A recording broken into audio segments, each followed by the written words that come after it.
mengajak kita semua untuk lebih peka terhadap perasaan kita masing-masing. Karena tanpa itu, mustahil kita bisa merawat rindu.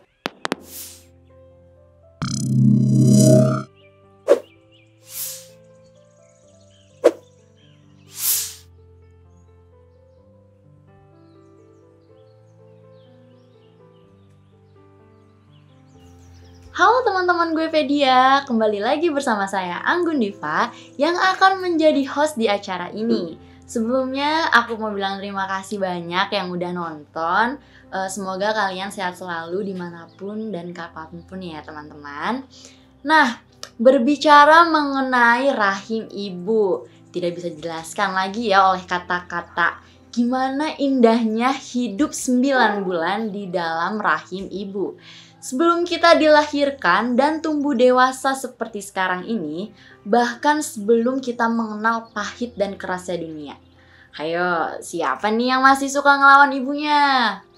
Nah, kali ini aku mau mereview buku yang berjudul Rahim Ibu nih, yang ditulis oleh Devi Kri atau yang akrab disapa Iki, lahir di Tangerang 5 Oktober 2001. Sejak duduk di bangku SMP, Devi Kri ini sudah menyukai kata-kata seperti puisi, sajak, cerpen, dan novel. Arti judul Rahim Ibu ini diambil dari salah satu puisi yang berjudul sama. Rahim Ibu menurut Devi Kri ini adalah penjara yang paling baik dan indah. Di sana kita hanya sekali hidup dan tak akan pernah lagi kembali ke sana. Jadi betapa indahnya ya rahim ibu itu ya teman-teman, bisa dibayangkan nih. Nah, kemudian di buku ini itu ada 49 daftar isi. Salah satunya rahim ibu yang sesuai dengan judul buku ini. Aku ingin kembali ke rahim ibuku, menjadi satu-satunya tahanan di perut ibuku yang hangat. Aku ingin menggeliat di sana dan menghirup kembali wangi surga. Penjara terbaik adalah rahim ibu. Aku ingin kembali ke sana menyaksikan Tuhan menyiapkan umur dan hal baik untukku juga ibuku. Buku ini berisi sekitar 50 puisi-puisi yang mana Devi Kri tulis atas dasar respon yang terhadap apa saja. Salah satunya adalah kasih sayang yang terkadang hadir dengan wajahnya yang berbeda. Nah, sekarang aku mau spill isi bukunya yang berjudul Rahim Ibu. Aku bacain ya teman-teman ya. Rahim Ibu. Dunia adalah sebagian kata-kata dari kejahatan-kejahatan yang rahasia. Juga kebaikan-kebaikan yang sembunyi di benaman tanah yang paling dalam. Jalanan yang dibangun oleh hujan dan beberapa batu kerikil diinjak sedemikian rupa oleh keresahan dan keresahan. Sementara aku diam sebagai anak kecil, memotret dengan mata yang polos kejadian-kejadian yang tak aku mengerti. Tak henti melintas seperti kilat, seperti motor-motor di atas sirkuit.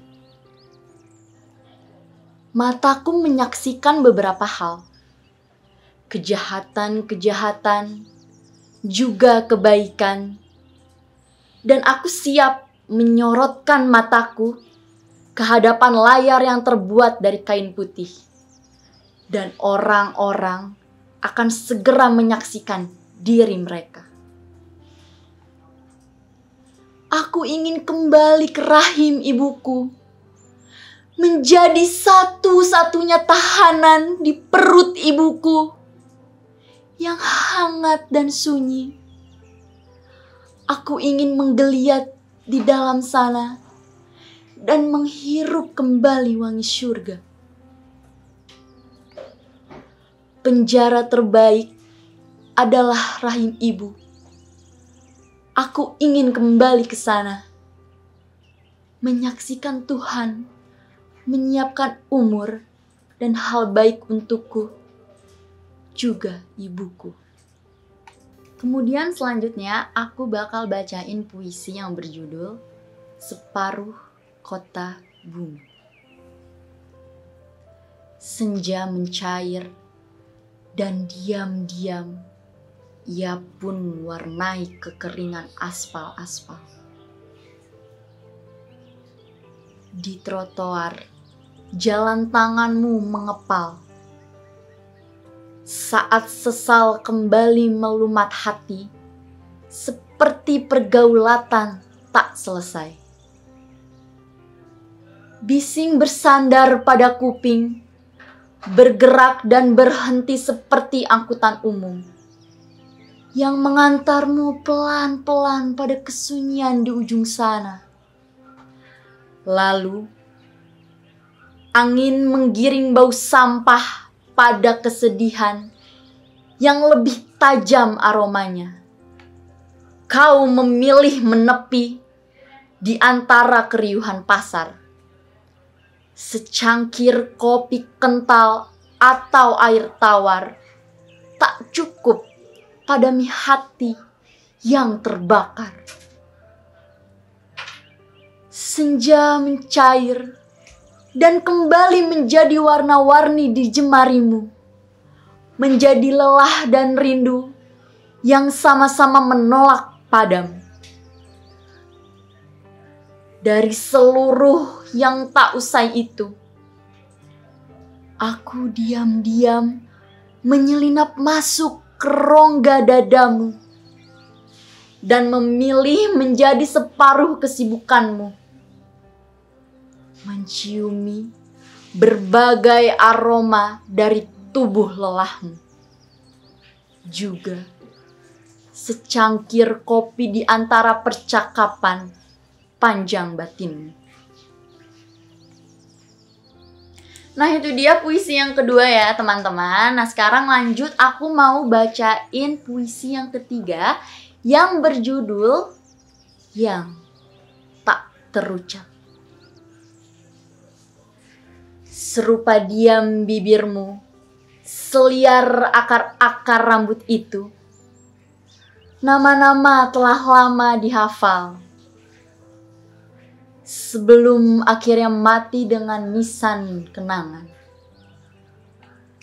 Serupa diam bibirmu, sedamai bulu alis itu, sepi padami lamunan yang dulu nyaris membakar kota. Dan koran di kepalamu, berita kematian, kematian kota. Serupa diam di bibirmu, seelok liukan kuas pada pipi-pipi itu. Keriput memeluk kulit yang terbakar, mengembalikan ingatan yang lampau. Kekasih, sudikah ceritakan peluh pada langit dan hutan yang gundul?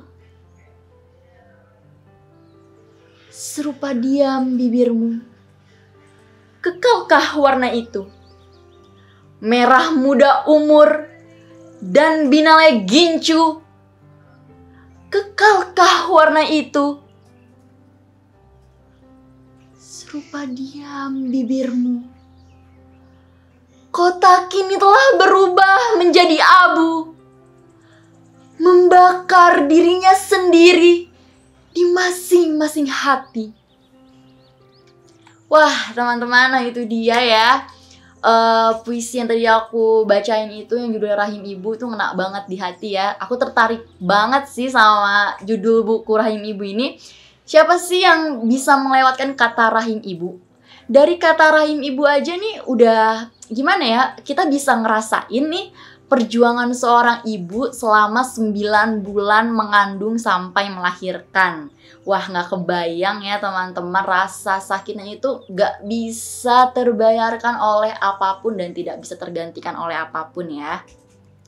Menurut aku gaya bahasa di buku ini sangat baku namun masih mudah dipahami ya. Terus Terus denganku hider hengarkanlah. Terus untuk penilaiannya sih menurut aku 2 jempol bahkan 4 jempol pun kayaknya aku kasih ya buat buku ini ya. Siapa sih yang aduh ya ampun, buku ini ngena banget nih di hati kalau tentang ibu pastinya ya, nggak bisa terlewatkan nih teman-teman nih. Nah, jadi kesimpulannya dari buku ini adalah mengajak kita semua untuk lebih peka terhadap perasaan kita masing-masing, karena tanpa itu mustahil kita bisa merawat rindu.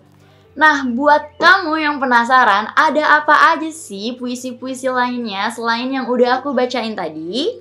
Kamu bisa beli buku Rahim Ibu ini di guepedia.com ya teman-teman, dan marketplace yang ada di Indonesia seperti Tokopedia dan Bukalapak.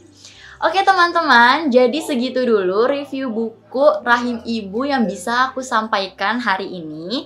Jangan lupa untuk subscribe, like, comment, and share ya, agar nggak ketinggalan informasi-informasi lanjutannya. Oke, cukup sekian dari aku Anggun, dan sampai jumpa di episode selanjutnya. Bye!